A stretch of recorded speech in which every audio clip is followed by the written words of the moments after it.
La clase anterior nosotros estuvimos hablando sobre el proceso constituyente y me di cuenta de que habían bastantes dudas respecto de la constitución actual, que es la que se quiere cambiar con este proceso. Entonces, hoy día vamos a hacer una clase que va destinada al análisis, ¿cierto?, de la constitución actual de 1980. Eso es lo que vamos a hacer hoy día. Se quedó pegado. Ahí sí.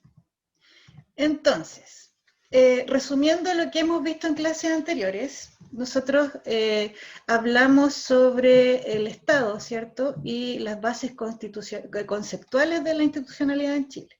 Entonces hablábamos del Estado, que la finalidad, ¿cierto? El fin último del Estado es llegar al bien común. También hicimos una clase sobre, una reflexión sobre lo que es el bien común, y llegamos a la conclusión, ¿cierto?, de que son todas aquellas cosas materiales o inmateriales que necesita la gente en una sociedad para sentirse realizado. Decíamos también que el Estado tiene elementos, ¿cierto? Posee elementos como la población, en la que hablamos, ¿cierto?, de un conjunto de personas, que puede ser un pueblo o una nación, está unida por vínculos materiales y espirituales. Este pueblo está constituido por ciudadanos y poseen una estructura que se denomina el régimen político. Y este régimen político, ¿cierto? Nosotros hablábamos de distintos regímenes políticos que teníamos, por ejemplo, la monarquía, la democracia y la autocracia.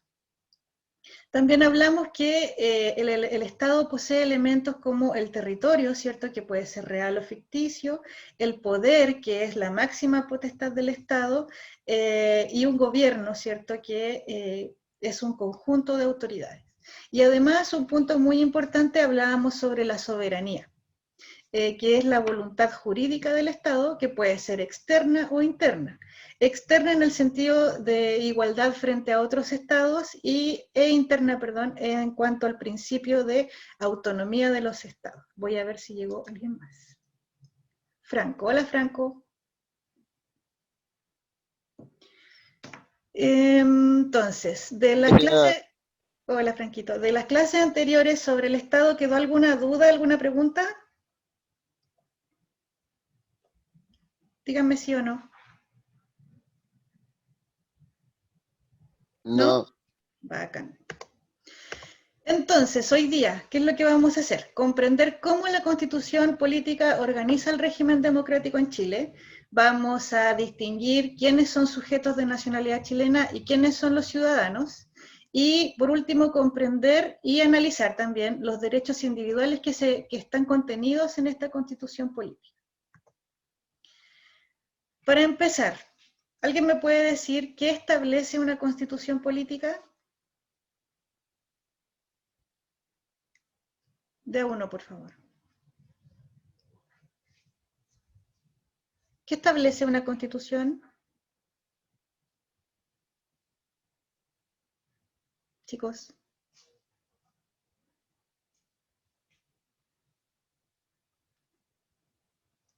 Ya pues digan por último, no sé, para no estar hablando sola. Pues. Tía, yo no sé, perdón. Ya, no importa, tranquila. Bueno, ¿qué establece una constitución política? Una constitución política es la ley fundamental del Estado, o sea, es la ley más importante de una nación. En esta constitución se fijan las bases de la institucionalidad, se establece un ordenamiento jurídico y por lo tanto es muy importante que ustedes manejen este concepto. No existe un poder que esté fuera de la Constitución, ¿vale? A eso se le denomina el Estado de Derecho. En el siglo XX hemos tenido dos constituciones, ¿cierto? La de 1925, que termina con el régimen parlamentario, ¿cierto? Y propone un régimen presidencial y establece un rol social para el Estado. Y luego, ¿cierto?, en dictadura militar se establece la Constitución de 1980. Nosotros ya hemos conversado sobre ese tema largo y extendido. Perdón. También establece la Constitución, establece la norma jurídica, la forma jurídica y el régimen político que adopta el Estado. ¿vale? También indica los deberes que rigen para el conjunto de la sociedad, no solamente derechos, también son derechos fundamentales, pero también son deberes que rigen para todo el conjunto de la sociedad. ¿Se entiende esto? Si voy muy rápido me Sí, pegan un tía. grito. No, tía, va bien. Ya. Se entiende perfecto. Gracias, Maura. Entonces, pues, ¿qué es la Constitución? Lo que acabamos de decir. La Constitución es la ley fundamental del Estado. Se establece en ella la organización del Estado en poderes públicos y las atribuciones de las instituciones. Se organiza la sociedad, ¿cierto?, en familias y en grupos intermedios, y también establece deberes y derechos fundamentales que están protegidos por las denominadas garantías constitucionales.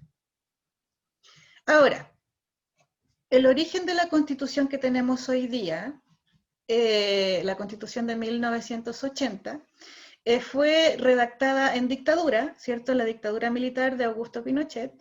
Fue redactada por una comisión a la cual se le encargó, ¿cierto?, la redacción de esta Constitución, y fue aprobada en 1980 mediante un plebiscito.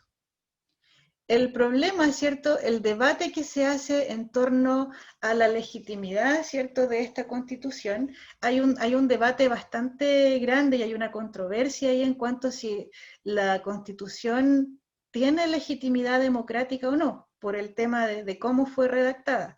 O sea, estamos hablando de que primero estábamos fuera de un Estado de Derecho, porque estábamos en una dictadura militar, y segundo, fue redactada por una comisión que fue mandatada por la Junta Militar y no tuvo ningún proceso democrático, ¿vale? Por lo tanto, yo les pregunto para ustedes, ¿tiene legitimidad democrática esta Constitución que tenemos hoy?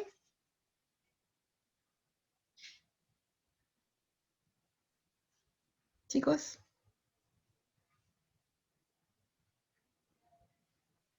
¿Es posible hablar de un proceso democrático en el origen de la Constitución de 1980 o no?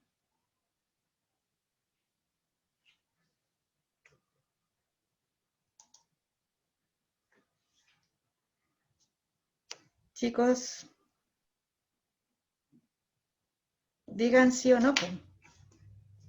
No sabría decir. Mire, tía, escucha, mi gatito está ronroneando. Ya. Bueno, el debate es ese.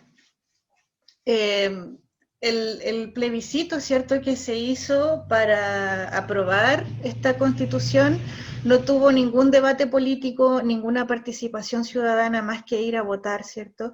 No existía ninguna garantía de democracia, ninguna, ¿vale? Bueno, esta constitución a la cual se le debate, ¿cierto? Se le refuta la legitimidad democrática, ha sufrido o ha tenido, perdón, reformas importantes. Una de ellas fue en 1989, en donde se le quita un poco este carácter dictatorial al gobierno que teníamos en ese momento de la dictadura militar, ¿cierto? Y en el 2005, también en el gobierno de Ricardo Lagos, también se hacen reformas para darle un carácter un poquito más democrático. Pero esta constitución, además de su legitimidad democrática en su origen, también ha sido cuestionada en su fondo, en su contenido, porque es una constitución que es muy difícil de reformar y además viene a consagrar o a legitimar, ¿cierto?, un sistema económico que es súper perverso, que agranda la brecha de la desigualdad y que promueve la desigualdad toda vez que habla de la competencia. Eh, entonces, y que promueve ciertos privilegios para un cierto sector de la sociedad y no para todos. Por eso se le cuestiona enormemente, tanto en su forma como en su fondo. Y por lo tanto, a partir de este clamor popular, ¿cierto?, de estos movimientos sociales que se dan en octubre del 2019, el estallido social, ¿cierto?, que nosotros hablamos un montón sobre eso, a partir de este estallido social se pide que se cambie la Constitución, ¿vale? Que la idea es terminar con el sistema económico, porque es el sistema económico el que promueve esta desigualdad social y esta injusticia social, ¿vale? Entonces, para poder terminar con esto, tenemos que terminar con la Constitución que lo legaliza. ¿Se entiende? Sí, tía, sí Sí, se profe. entiende. Gracias. Bueno, la Constitución también consagra derechos individuales o derechos fundamentales.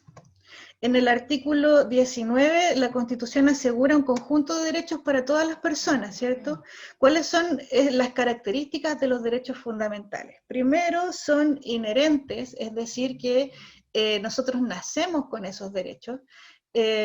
Son inalienables, quiere decir que no se pueden desconocer. Son absolutos, son inviolables y son imprescriptibles. Significa imprescriptible que cualquier transgresión o cualquier violación a estos derechos fundamentales es un delito que no prescribe, es un delito que va a ser delito por siempre. Estos derechos fundamentales también se clasifican en de primera generación, que son los derechos civiles o políticos. Tenemos también derechos de segunda generación, que son los económicos, sociales y culturales, y los de tercera generación, que son los denominados derechos de solidaridad. También la Constitución habla de la ciudadanía y la nacionalidad, ¿cierto? Si hablamos de nacionalidad, hablamos de un vínculo jurídico entre una persona y un Estado, ¿vale? Las fuentes de la nacionalidad pueden ser originarias, ¿cierto? Como por ejemplo de filiación, por el derecho de sangre, y de nacimiento por el derecho de suelo. Y derivadas, ¿cierto? Como la nacionalización por carta o la nacionalización por gracia. Ya lo explico. Las fuentes originarias de la nacionalidad, por ejemplo, el jus sanguinis habla del derecho de sangre. Eso quiere decir que si yo nací en Bolivia, pero mis papás son chilenos, yo también puedo optar por la nacionalidad chilena. ¿Se entiende? Sí, Bien. Sí, profe. Y el derecho de suelo, ¿cierto? El jus solis habla de que las personas que nacen en territorio chileno tienen la nacionalidad chilena. Hay excepciones, eso sí, ¿vale? Por ejemplo, los extranjeros que tienen hijos en Chile y andan solamente de pasadita, ellos no necesariamente esa guagüita va a ser chilena, pero más adelante puede optar por la nacionalidad chilena. ¿Se entiende? sí. ¿Sí? Bien. Y hay fuentes que son derivadas también, por ejemplo, la nacionalización por carta. Cuando un extranjero reside acá más de 5 años consecutivos, puede pedir una carta de nacionalización. Y existe también la nacionalización por gracia. Por ejemplo, si yo soy extranjera viviendo en Chile y me destaco en algún ámbito de la sociedad, por ejemplo, me destaco en cultura o en deporte, o en ciencia o en economía, por ejemplo, puedo pedir, ¿cierto? Puede el Congreso otorgarme la nacionalización por gracia. ¿Se entiende esto? Sí, Ahora, la nacionalidad, perdón, se puede perder. Hay posibilidad de perder la nacionalidad. Por ejemplo, por cancelación de la carta de nacionalización, o por una ley que revoque la nacionalización por gracia.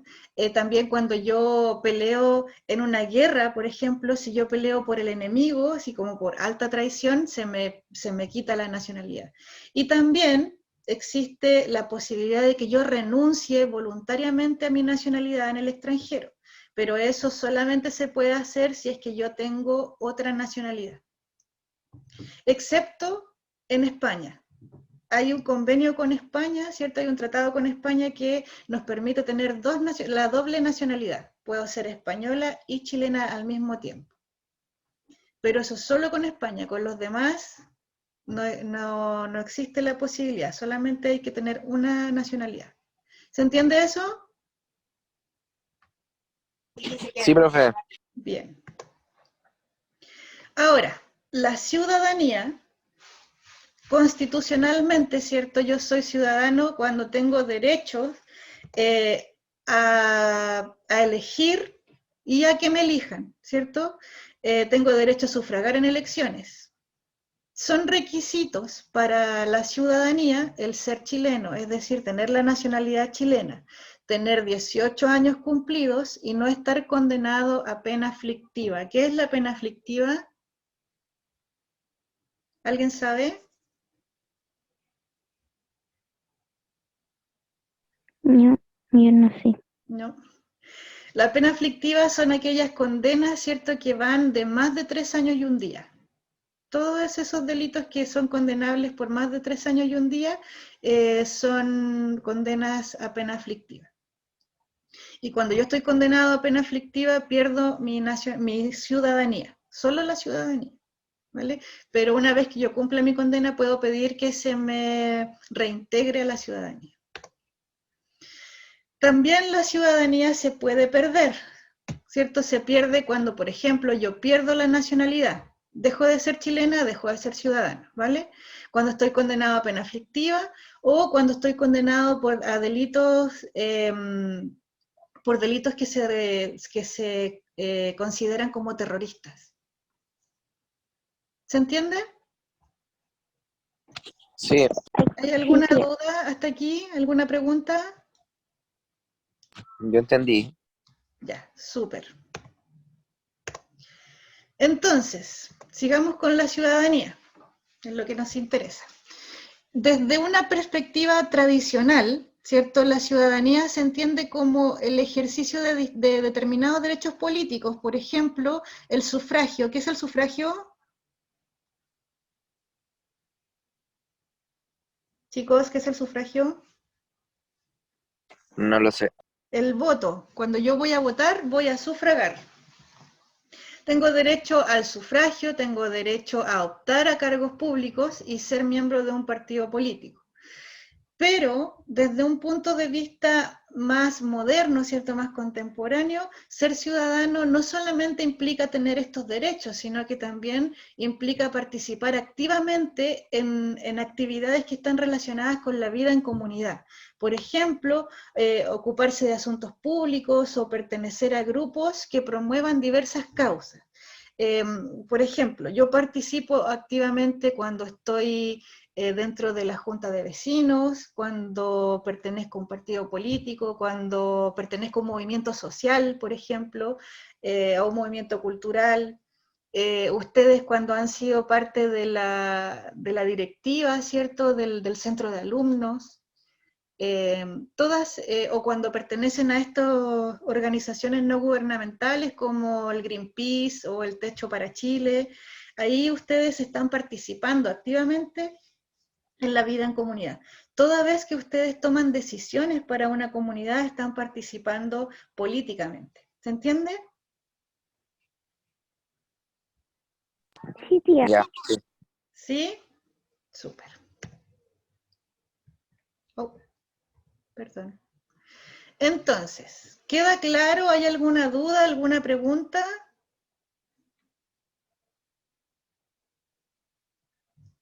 ¿Se entiende todo? Sí.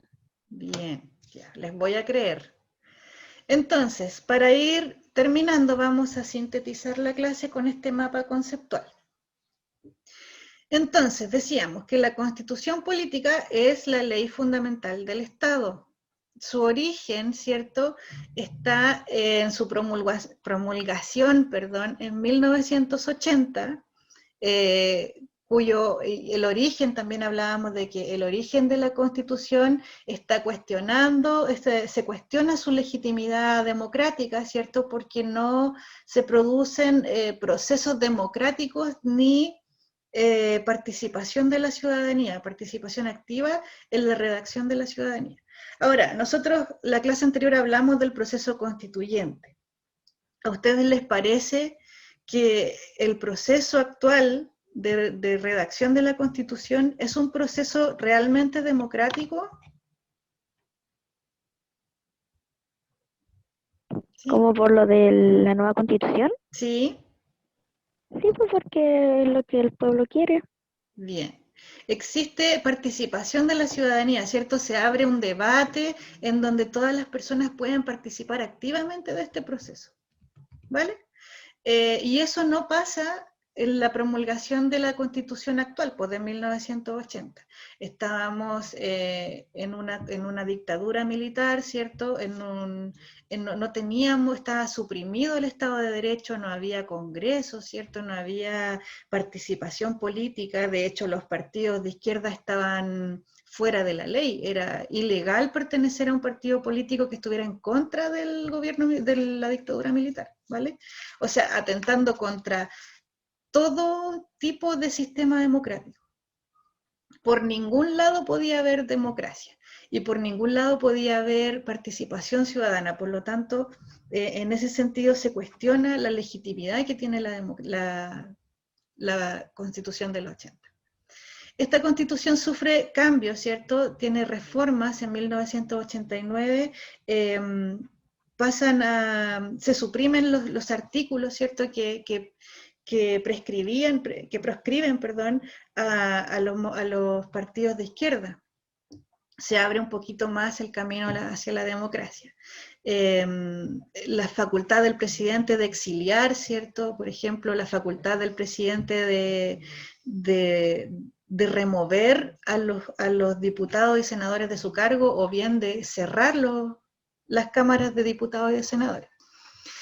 Se abre un poquito más la democracia con las reformas de 1989. Y en el 2005 también se hacen reformas que tienden, ¿cierto?, a entregarle un poquito más de autonomía a las demás instituciones. Bueno, también la Constitución decíamos que establece la organización del Estado, ¿cierto? En el capítulo 1, las bases de la institucionalidad, se dice que Chile es una república democrática, es un Estado soberano, es decir, que nosotros tenemos igualdad de derechos ante los demás Estados, no somos un protectorado, ¿cierto? No dependemos de otro país, políticamente. Y que Chile es un Estado unitario, quiere decir que existe una sola ley para todo el territorio nacional. ¿Se entiende esto? Sí, tía. ¿Sí? ¿Se entiende por qué es una república democrática?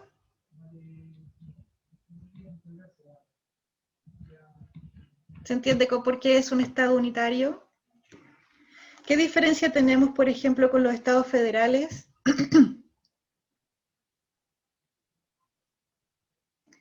Los estados federales, por ejemplo, hay un poder central, pero cada una de sus provincias tiene distintas leyes y distintos gobernantes. Un ejemplo de eso sería, por ejemplo, Estados Unidos, Argentina, Brasil, México, en donde existe un poder central, pero también hay un poder que está dividido en las distintas provincias, en los distintos estados. También establece derechos y garantías individuales, por ejemplo, en el capítulo 3, los derechos y deberes constitucionales. En el artículo 19, por ejemplo, se consagra la igualdad ante la ley, la libertad personal, la libertad de expresión, de opinión, perdón, y el derecho a la educación. Esto también está siendo altamente cuestionado porque si bien está escrito en el papel, no se da en la práctica. ¿Vale? Por ejemplo, nosotros sí, está bien, somos iguales ante la ley, pero la justicia no opera con igual rapidez o de igual medida, dependiendo de la situación económica, por ejemplo. Acá en Chile es sabido que las personas que tienen dinero pueden optar a un mejor apoyo en términos jurídicos. La libertad de opinión también nosotros la cuestionamos, ¿cierto? Porque no... la censura en Chile es un tema bastante contingente, bastante importante. Y lo otro, el derecho a la educación. Está bien, nadie te puede prohibir entrar a la universidad, por ejemplo, ¿cierto? Nadie te va a decir, no, tú no puedes estudiar. pero no se asegura, ¿cierto?, que tú puedas pagar la educación en la universidad, ¿vale? El hecho es que tú puedes hacerlo, pero tú tienes que ver cómo lo pagas. Y al final eso no es un derecho, no es un derecho, es una oportunidad al final. Bueno, la Constitución también define sujetos políticos, ¿cierto? Por ejemplo, en el capítulo 2 habla de la nacionalidad y la ciudadanía, y dice que mediante la nacionalidad, ¿cierto?, que es un vínculo jurídico entre el Estado y un individuo, se otorga la ciudadanía, que otorga ciertos derechos políticos como el sufragio, como el votar, elegir, ¿cierto?, en elecciones libres y también optar a cargos públicos. Pero decíamos también que la ciudadanía no solamente se ve en términos tradicionales de votar y que me elijan a mí para un cargo público, sino que también se ve la ciudadanía activa en distintas formas de participación social, de participación ciudadana. Por ejemplo, decíamos que nosotros participamos políticamente, participamos activamente cuando formamos parte de una comunidad. Por ejemplo, cuando somos parte de la junta de vecinos, de los centros de alumnos, incluso cuando formamos parte de un grupo, de un equipo de fútbol. Incluso ahí estamos haciendo ciudadanía activa. ¿Vale? Cuando formamos parte de movimientos sociales o de organizaciones que exigen cambio. Toda vez que nosotros participamos en la toma de decisiones de una comunidad, estamos participando en política. Y eso es ciudadanía activa. ¿Se entiende? Sí, tía.